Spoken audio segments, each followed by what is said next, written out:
After spending most of their lives battling the forces of evil together, Anakin Skywalker and Obi-Wan Kenobi had a serious falling out and fought one another in an epic battle on the volcanic planet of Mustafar. That battle resulted in Anakin's near death and rebirth as the masked Darth Vader, and also marked the beginning of 20 years of service to the evil Emperor Palpatine. Meanwhile, Obi-Wan went into hiding and spent years off the grid while watching over Anakin's young son Luke. Anakin and Obi-Wan didn't cross paths again for many years, but finally met one last time on the Death Star during the mission to rescue Princess Leia. Their final battle ended with Obi-Wan allowing Vader to strike him down, sacrificing himself to give Luke and Leia a chance to escape. Vader had finally settled matters with his former master, and vindicated himself for what Obi-Wan had done to him all those years earlier.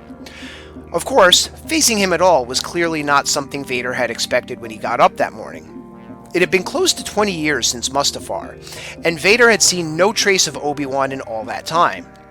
In fact, Obi-Wan vanished so completely that Grand Moff Tarkin seemed surprised at the mere suggestion that Obi-Wan may still be alive at all, appearing to believe that he was long since dead by that time. By that same token, Anakin was minus 2 arms and 2 legs the last time Obi-Wan saw him, and had burst into flames as what was left of his body slid toward the hot lava bubbling below. Having no desire to see his former best friend suffer any more than he already had, Obi-Wan averted his eyes and walked away as Anakin screamed and thrashed below. It seemed inconceivable that anyone could have survived that, even Anakin, and indeed Obi-Wan looked quite surprised when he finally came face to face with his former apprentice on the Death Star. It's within the realm of possibility that one or the other could have been dead by that time, but each had seen the other survive situations that would have left anyone else dead 10 times over. Neither of them should have been all that surprised to discover that the other was still alive. But if that's the case, why didn't they meet again until the Death Star confrontation? And perhaps more pressingly, how did Vader not instantly find Obi-Wan and Luke hiding out on his home planet? That's a lot to tackle, so let's take these questions in order. First, did Obi-Wan know that Anakin had survived Mustafar? It seems reasonable for Obi-Wan to have believed that Anakin died on Mustafar given the condition he was in when Obi-Wan left him there. Obi-Wan may have assumed Anakin was done for, and probably would have finished him right then and there had he known Anakin would survive.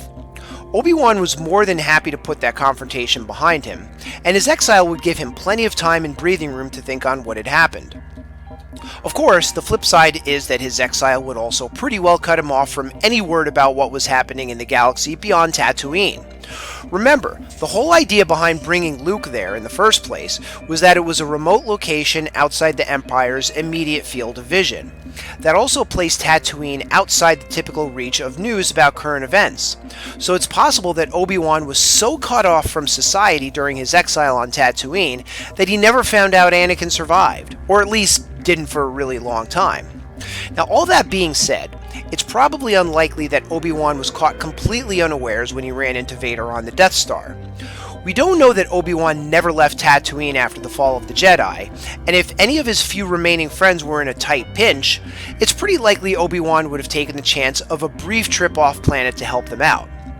If he had dared to venture into Imperial territory, it's a good bet that he would have spent some time catching up on current affairs while he was out and about.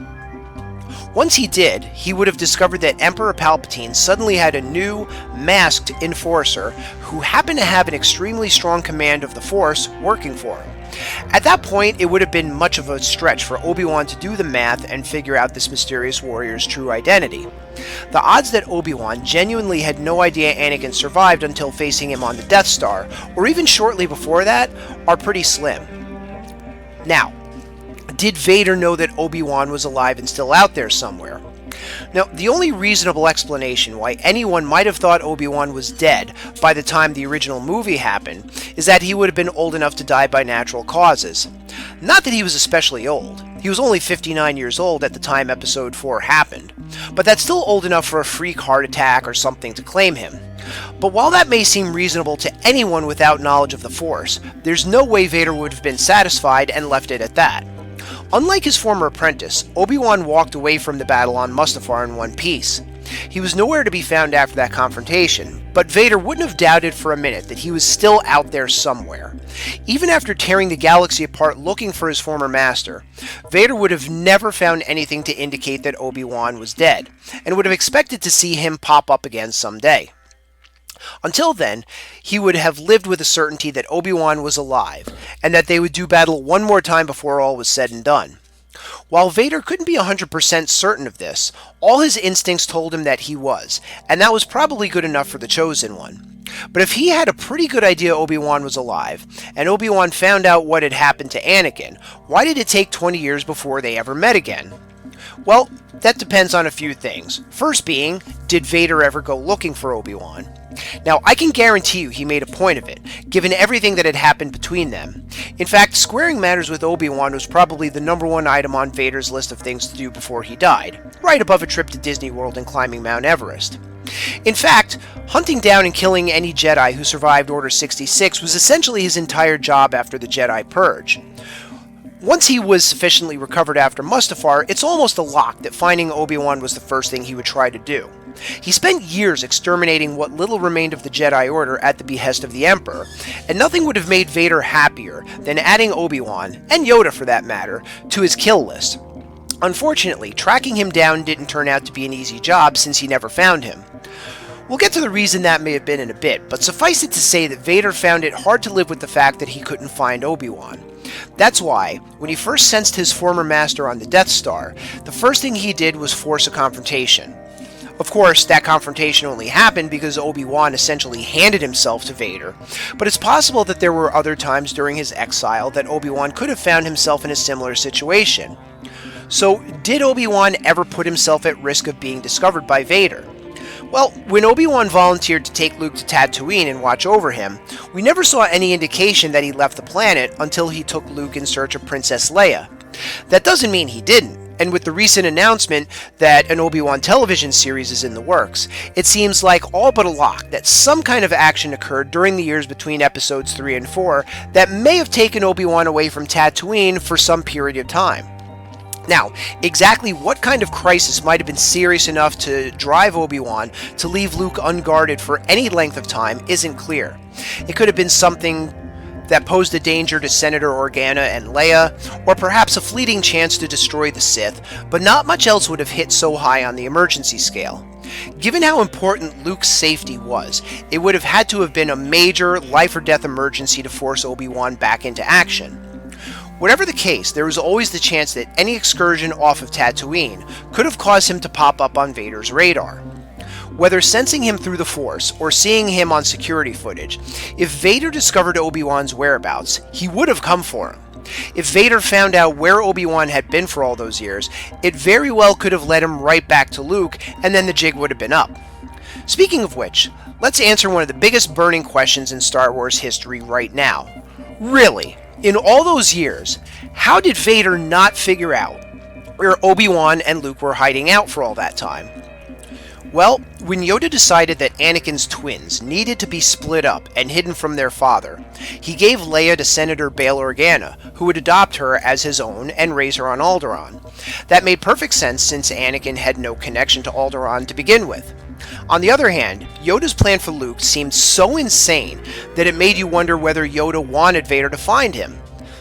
So, to quickly recap, Anakin's most hated enemy, Obi-Wan, took a baby they desperately wanted to hide from Vader, being Luke, to Tatooine, Vader's home planet, and gave him to Owen and Beru Lars, Anakin's half-brother and sister-in-law, to raise, and didn't even bother giving him a phony last name. Fans have been mystified for years about why the Jedi thought this would be a good idea, and equally mystified as to how Vader didn't find Luke and Obi-Wan almost immediately. Well, wonder no more. The reason the Jedi chose Tatooine was because they were certain it was the one place in the galaxy Vader was almost guaranteed never to set foot. Because if you look back at the life of Anakin Skywalker, almost nothing good happened to him on Tatooine. He spent the first 9 years of his life as a slave, was torn away from his mother and missed her terribly, only to finally come back and find her mere moments before she died due to a month's worth of abuse from a tribe of sand people that he proceeded to single-handedly exterminate. Plus, he only ever met the Lars side of the family that one time, and his interactions were basically limited to finding out what had happened to his mother, bringing her body back there for burial, and having a breakdown afterward in front of Padme. Vader would want to avoid having to relive those things like the plague, and probably would have passed Tatooine by during his search. Plus, as he memorably told Padme in Episode 2, he hates sand. Still, once he had a chance to digest everything that had happened in the days after the destruction of the Death Star at Yavin, he would have been able to piece together the rest without too much trouble. First, shortly before being captured by the Death Star, the Millennium Falcon had blasted its way past a squad of stormtroopers while escaping Mos Eisley Spaceport. Only moments before that, an old man with a lightsaber got into a bar fight that ended with someone losing an arm.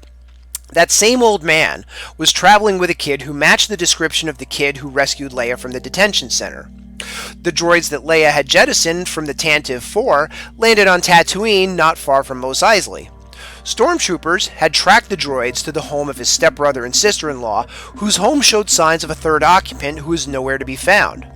The execution of his stepfamily happened only hours before the altercations on Mos Eisley.